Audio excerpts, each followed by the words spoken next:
Teman-teman sekalian yang dirahmati Allah Subhanahu wa taala, yang semoga selalu dijaga hatinya oleh Allah Subhanahu wa taala agar selalu thiqah billah, agar selalu percaya dan yakin kepada Allah Subhanahu wa taala. Karena kelemahan kita itu berawal saat kita mulai meragukan Allah. Dalam segala dinamika hidup, kita selalu butuh Allah. Kita butuh Allah ketika Allah kasih kita ujian. Bahkan tetap kita butuh Allah ketika Allah kasih kita nikmat. Kalau kita butuh Allah saat diuji, agar kesabaran kita terjaga.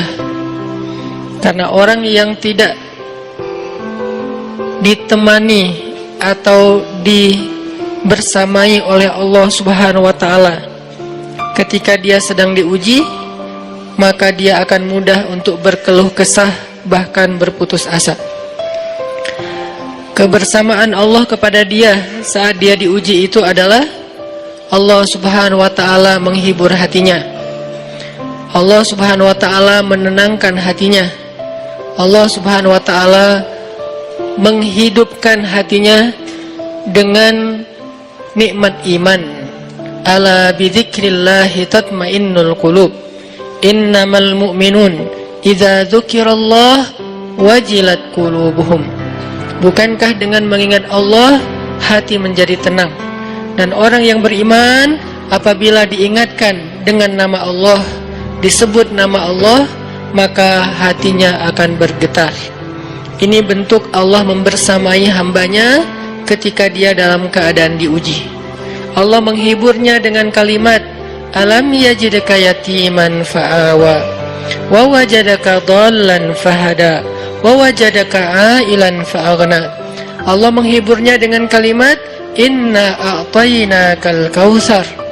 Allah menghiburnya dengan kalimat, kalla saya'lamun summa kalla saya'lamun. Allah menghiburnya dengan kalimat, la tahzan innallaha ma'ana.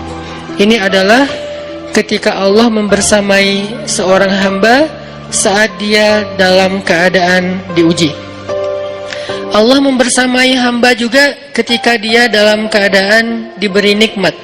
Karena tanpa itu, maka seseorang akan jatuh justru kepada dosa-dosa karena dia mendapatkan banyak kenikmatan hidup. Kalau Allah Subhanahu wa taala tidak menjaga dia saat dia diberi nikmat, maka nikmat itu justru menjadi jalan bagi dia untuk terjerumus kepada banyak dosa. Justru nikmat itulah yang menjadi penghalang bagi dia untuk mengingat Allah. Karena dia sibuk menikmati hidupnya, akhirnya dia terhalang dari mengingat Allah tepat waktu. Sibuk menikmati hidupnya, terhalang dari Allah untuk bangun tengah malam. Karena dia tidurnya larut. Kenapa tidur larut? Karena terlalu banyak yang harus dia nikmati sebelum tidur. Dia bisa makan-makan, dia bisa jalan-jalan, dia bisa ngopi, dia bisa ketemu teman, dia bisa belanja. Bahkan dia nunggu midnight sale untuk bisa menghabiskan nikmat yang Allah kasih kepada dia. Sehingga akhirnya tidurnya terlalu larut, lalu dia tidak bisa bangun untuk menghadap Allah, curhat kepada Allah. Hal yang selama ini dia lakukan justru ketika dia diuji oleh Allah. Ketika diuji oleh Allah, mudah bagi dia bangkit tengah malam, curhat, sujud panjang, menangis dalam doa. Ketika Allah kasih nikmat, curhatnya hilang, malamnya lelap, sampai bahkan subuhnya juga kelewat. Ini kalau Allah nggak membersamai seorang hamba ketika dia diberi nikmat. Sehingga orang yang seperti ini, kalau dalam keadaan seperti ini terus-menerus dalam jangka waktu yang lama, nanti dia akan terjebak di dalam istidraj.